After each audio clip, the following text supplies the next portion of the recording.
चाहे जितना कमा लीजिए, इस धरा पर सब धरा रह जाएगा। आचार्य कहते हैं धनानि भूमौ पशवश्च गोष्ठे, धन संपत्ति कितनी ही क्यों ना कमा ली जाए, अंत समय वो संपत्ति धन में ही रह जाएगी। पहले के लोग धन को जमीन में गाड़ देते थे। मैं पूछता हूँ आपसे, क्या वह धन उनके साथ जाता था? खाना व्यक्ति जब मर जाता है, अगर मुट्ठी भी बंद रहती है तो घर वाले कहते हैं भाई मुट्ठी खोल दो। यदि मुट्ठी बंद करके चला जाएगा तो हमें भिखारी बना करके चला जाएगा।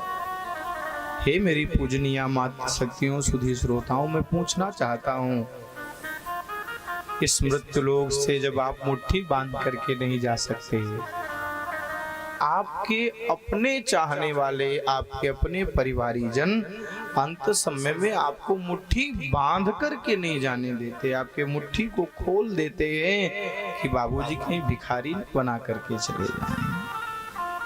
जब तुम मुट्ठी बांध करके नहीं जा सकते तो तुम क्या अपने साथ लेकर के जाओगे? इन बातों का विचार करना। धनानि भूमौ पशवश्च गोष्ठे, नारी गृहद्वारि जना श्मशाने। हे पन्नापुर के श्रोताओं, समय परिवर्तित हुआ। आज हम धन को जमीन में नहीं गाड़ते, धन को बैंक में रखते हैं। भैया पहले धन जाने के बाद जमीन में रह जाता था, अब यदि बैंक में आपने रखा तो आपकी आंख बंद होते ही वो धन बैंक में ही रह जाएगा। चाहे जितनी बढ़िया गाड़ी खरीद लीजिए, अंत समय में आपको बांस के ऊपर ही यात्रा करनी है।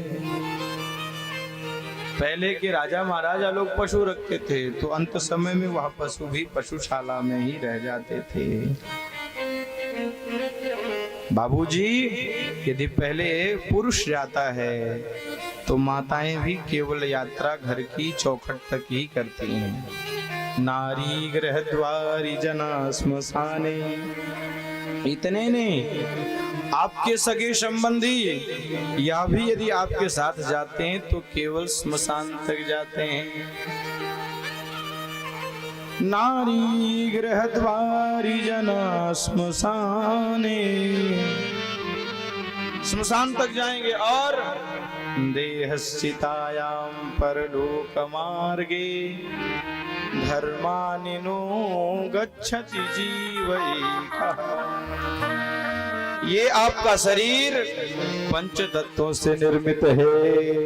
क्षितिजल पावक गगन समीरा, क्षितिजल पावक गगन समीरा, क्षितिजल पावक गगन समीरा, क्षितिजल पावक गगन समीरा, क्षितिजल पावक गगन समीरा, क्षितिजल पावक गगन समीरा, पंच रचित अधम शरीरा, पंच रचित अधम शरीरा, पंच रचित अधम शरीरा, अधम शरीरा, अधम शरीरा। क्षितिजल पावक गगन समीरा। ये पंच तत्व से निर्मित शरीर आपके ही परिवारी जन आपसे लिपट करके कहते हैं मैं आपसे बहुत प्रेम करता हूं। हे बन्नापुर धरती के सुधी श्रोताओं, ये शरीर से प्रेम नहीं है। यदि आपके शरीर से प्रेम होता लोगों को तो आपके मरने पर लोगों को डर नहीं लगता। मैंने इसी संसारियों को देखा है जिन कपड़े के लिए लोग परेशान रहते हैं, वही कपड़े जब बाबूजी मर जाते हैं तो उन्हीं कपड़ों से अपने ही परिवार वाले डरने लगते हैं। बाबूजी अंतिम समय में जिस बिस्तर पे थे उस बिस्तर से लोगों को भय लगने लगता है, उन वस्त्रों से भय लगने लगता है।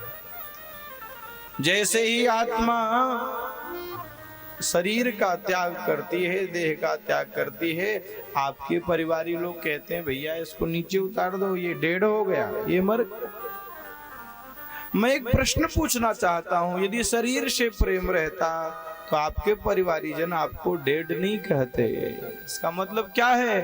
अरे भैया वास्तविक प्रेम तो इनका हमसे है, जब तक सांसें चल रही हैं तब तक प्रेम है।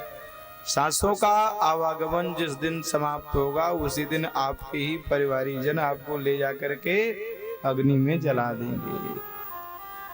पंच तत्व से निर्मित यह शरीर, हमारे आचार्य कहते हैं जैसे कोई घर का जब मकान मालिक निर्माण करवाता है तो घर केवल ईंट से नहीं बनती। अच्छा, छत को ढालना हो तो क्या मोटी मोटी राडों से सरिये से ही छत का निर्माण हो जाता है? कहा नहीं, छत के निर्माण के लिए मोरंग की भी आवश्यकता है, जल की भी आवश्यकता है, सीमेंट की भी आवश्यकता है। आवश्यकता लगे तो बालू भी मिला लेते हैं और मोटी मोटी राडों के सहारे इन सब का मिश्रण करके छत का निर्माण कर देते हैं। छत केवल राडों पर नहीं टिकी है, उसके साथ अन्य तत्व भी उसमें समाहित हैं। उसी प्रकार से इस स्ट्रक्चर को खड़ा करने के लिए परमात्मा ने 5 चीजों को मिलाया।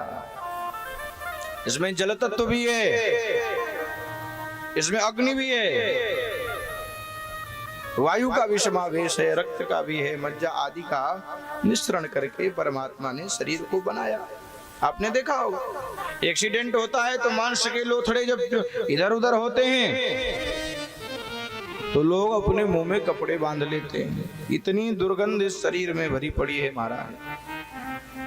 परमात्मा ने सोचा अंदर तो हमने सब ऐसे भर दिया, तो जैसे मकान मालिक घर का निर्माण कराता है तो ऊपर से प्लास्टर कराने के बाद पुट्टी और करा देता है, फिर क्या करता है? हाँ महाराज, आज तो फार सेलिंग का नया नया जमाना आ गया, नई नई टेक्निक आ गई, नए नए पेंट आ गए। अब अंदर से तो ईंटा अच्छा नहीं लग रहा था, प्लास्टर कराने के बाद डेंटिंग पेंटिंग हो गई। अब वही घर जो देखने में अच्छा नहीं लगता था, अब जो जाता है एक बार जरूर देखता है भैया बड़ा सुंदर घर है।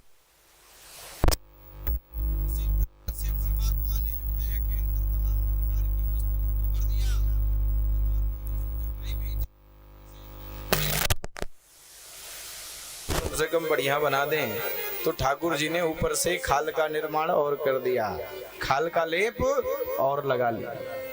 अब किसी को काला बना दिया और किसी को गोरा बना दिया। माई बाप, अंत समय में यह शरीर भी केवल और केवल चिता तक ही जाएगा। इसके बाद यदि आपके साथ कुछ जाएगा तो जो आप यहाँ 3 घंटे बैठ करके अपने अमूल्य समय को दे रहे हैं, कथाओं में जो आप दान देते हैं, यज्ञ में जो सहयोग करते हैं, आचार्य ब्राह्मणों को जो आप दान देते हैं, वो आप अपने लिए बने। घर आपने बनाया तो, लेकिन घर आपका नहीं है। आपके जाने के बाद घर का बंटवारा हो जाएगा। यदि 2 बेटे हैं तो 2 बेटों में बंटवारा हो जाएगा। घर आपके बच्चों का है, आपके बहू का है। संपत्ति का आपने बहुत संचय किया, वो संपत्ति भी आपकी नहीं रहेगी, संपत्ति का भी बंटवारा हो जाएगा। लेकिन हे पन्नापुर के निवासियों, यहाँ पर जो 3 घंटे श्रम दे करके आप एकत्रित कर रहे हो, धरती पर चाह करके भी कोई इसका बंटवारा नहीं कर सकता, कोई इसको आपसे नहीं छीन सकता। यह आपका है और यही आपके साथ जाएगा। हमारे